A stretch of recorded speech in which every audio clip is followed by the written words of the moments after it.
న్యాయాధిపతులు 14వ అధ్యాయము.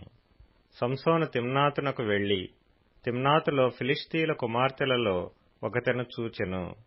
అతడు తిరిగి వచ్చి, తిమ్నాతులో ఫిలిష్తీయుల కుమార్తెలలో ఒకతెను చూచితిని, మీరు ఆమెను నాకిచ్చి పెండ్లి చేయవలెనని తన తల్లిదండ్రులతో అనగా, వారు నీ స్వజనుల కుమార్తెలలోనే కాని నా జనులలోనే గాని స్త్రీ లేదనుకొని సున్నతి పొందని ఫిలిష్తీయులలో నుండి కన్యను తెచ్చుకొనుటకు వెళ్ళుచున్నావా అని అతనినడిగిరి.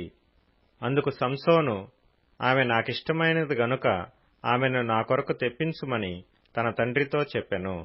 అయితే ఫిలిష్తీయులకేమైనా చేయుటకై యెహోవా చేత అతడు రేపబడినన్న మాట అతని తల్లిదండ్రులు తెలుసుకొనలేదు. ఆ కాలమున ఫిలిష్తీయులు ఇశ్రాయేలీయులను ఏలుచుండిరి. అప్పుడు సంసోను తన తల్లిదండ్రులతో కూడా తిమ్నాతునకు పోయి తిమ్నాతు ద్రాక్ష తోటల వరకు వచ్చినప్పుడు కొదమసింహము అతని ఎదుటికి బొబ్బరించుచూ వచ్చెను. యెహోవా ఆత్మ అతనిని ప్రేరేపింపగా అతని చేతిలో ఏమీయూ లేకపోయినను ఒకడు మేకపిల్లను చీల్చునట్లు అతడు దానిని చీల్చెను. అతడు తాను చేసినది తన తండ్రితోనైనను తల్లితోనైనను చెప్పలేదు.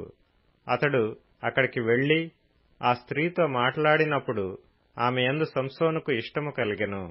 కొంతకాలమైన తరువాత అతడు ఆమెను తీసుకుని వచ్చుటకు తిరిగి వెళ్ళుచుండగా ఆ సింహపు కళేబరమును చూచుటకై ఆ వైపు తిరిగినప్పుడు సింహపు కళేబరములో తేనెటీగల గుంపును తేనెయు కనబడగా అతడు ఆ తేనె చేతనుంచుకొని తినుచూ వెళ్ళుచు తన తల్లిదండ్రుల యొద్దకు వచ్చి వారికి కొంత నీయగా వారునూ తినిరి. అయితే తాను సింహపు కళేబరములో నుండి ఆ తేనెను తీసిన సంగతి వారికి తెలియజేయలేదు. అంతటా అతని తండ్రి ఆ స్త్రీని చూడబోయినప్పుడు సంసోను విందు చేసెను.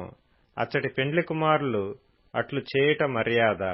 వారు అతని చూచినప్పుడు అతని యొద్ద నుండుటకు 30 మంది స్నేహితులను తోడుకొని వచ్చిరి. అప్పుడు సంసోను, మీకిష్టమైన ఎడల నేను మీ ఎదుట ఒక విప్పుడు కథను వేసెదను. మీరు ఈ విందు జరుగు 7 దినములలోగా దాని భావమును నాకు తెలిపిన ఎడల నేను 30 సన్నపు నార బట్టలను 30 దుస్తులను మీకిచ్చెదను. మీరు దాన్ని నాకు తెలుపలేకపోయిన ఎడల మీరు 30 సన్నపు నార బట్టలను 30 దుస్తులను నాకియ్యవలెనని వారితో చెప్పగా వారు, మేము ఒప్పుకొందుము, నీ విప్పుడు కథను వేయుమని అతనితో చెప్పిరి. కాగా అతడు, బలమైన దానిలో నుండి తీపి వచ్చెను, తినుదానిలో నుండి తిండి వచ్చెను అనెను. 3 దినములలోగా వారు ఆ విప్పుడు కథ భావమును చెప్పలేకపోయిరి. 7వ దినమున సంసోను భార్యతో ఇట్లనిరి, నీ పెనిమిటి ఆ విప్పుడు కథ భావమును మాకు తెలుపునట్లు అతని లాలన చేయుము.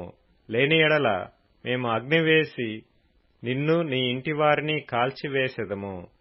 మా ఆస్తిని స్వాధీనపరచుకొనుటకే మమ్మను పిలిచితిరా అనిరి.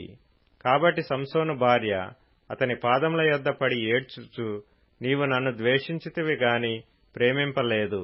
నీవు నా జనులకు ఒక విప్పుడు కథను వేసితివి, దాని నాకు తెలపనైతివి అనగా అతడు, నేను నా తల్లిదండ్రులకైనను దాని తెలపలేదు, నీకు తెలుపుదునా అనినప్పుడు ఆమె వారి విందు దినములు 7 అతని యొద్ద ఏడ్చుచూ వచ్చెను.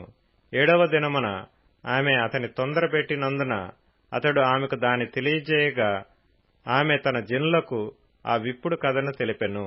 7వ దినమున సూర్యుడు అస్తమింపక మునుపు ఆ ఊరి వారు, తేనె కంటే తీపి అయినదేది, సింహము కంటే బలమైనదేది అని అతనితో అనగా అతడు, నా దూడతో దున్నకపోయిన ఎడల నా విప్పుడు కథను విప్పలేక ఇందురని వారితో చెప్పెను.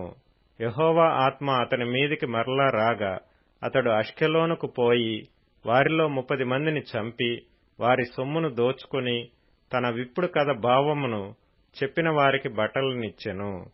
అతడు కోపించి తన తండ్రి ఇంటికి వెళ్లగా అతని భార్య అతడు స్నేహితునిగా భావించుకొనిన అతని చెలికానికి ఇయ్యబడెను.